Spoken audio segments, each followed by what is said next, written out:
तो चलिए दोस्तों शुरू करते हैं आज के इस नए वीडियो को, जिसमें हम लोग साइंस का लेसन प्लान नंबर 2 देखेंगे। जिसमें सबसे पहले आता है जनरल एम्स।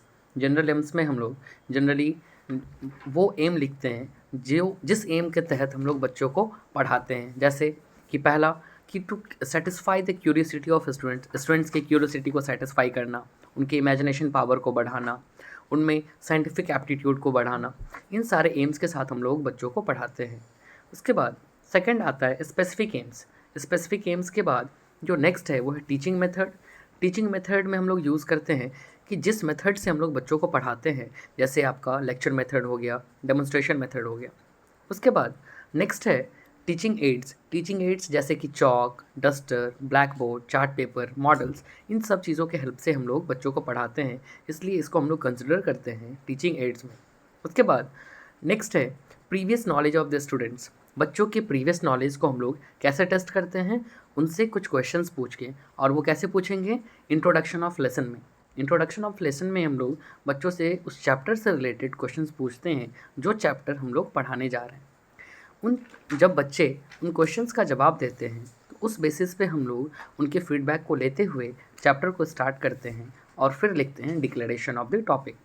इन सब चीज़ों के बाद आता है टीचिंग पॉइंट्स, कंटेंट और टीचर्स एक्टिविटीज़।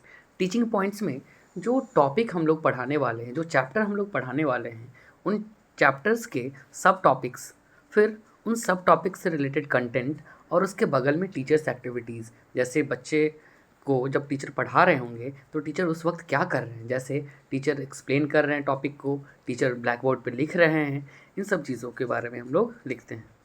फिर इन सभी चीज़ों के बाद जो नेक्स्ट पॉइंट आता है वो है students activities. Student activities means जब टीचर बच्चों को पढ़ा रहे हैं उस वक्त बच्चे क्या कर रहे हैं, जैसे बच्चे सुन रहे हैं टीचर को या बच्चे लिख रहे हैं, इन सभी चीज़ों को। और स्टूडेंट्स एक्टिविटीज़ के जस्ट बगल में हम लोग लिखते हैं black board works. Black board works मतलब जब टीचर टॉपिक को पढ़ा रहा होगा उस टाइम पे जो टीचर पढ़ाने के साथ साथ बच्चे को जब कुछ नोट करवा रहा होगा उस टाइम पे हम लोग जो बोर्ड पे लिखते हैं उसी को हम लोग ब्लैक बोर्ड वर्क कहते हैं।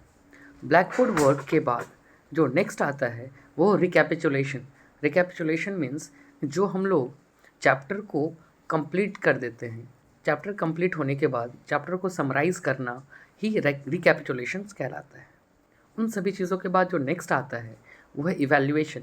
इवैल्यूएशन में क्या होता है कि जब हम लोग चैप्टर को लगभग फिनिश करते हैं उस टाइम के बाद बच्चों से हम लोग कुछ क्वेश्चंस पूछते हैं। अगर बच्चे उन सभी चीज़ों का जवाब दे पाते हैं तो इससे ये चीज़ क्लियर होता है कि बच्चे में इस चैप्टर के प्रति पूरी अंडरस्टैंडिंग आ गई है। और जहाँ भी कोई दिक्कत होता है बच्चों को उस वक्त हम लोग टीचर्स उस चीज़ को एक्सप्लेन करते हैं। इसके बाद आता है होम असाइनमेंट। चैप्टर कंप्लीट होने के बाद बच्चों को कुछ काम देते हैं, 2 या 2 से ज़्यादा क्वेश्चंस भी आप दे सकते हैं। तो ये था आपका लेसन प्लान नंबर 2 साइंस का। एक बार आप लोग देख लीजिए।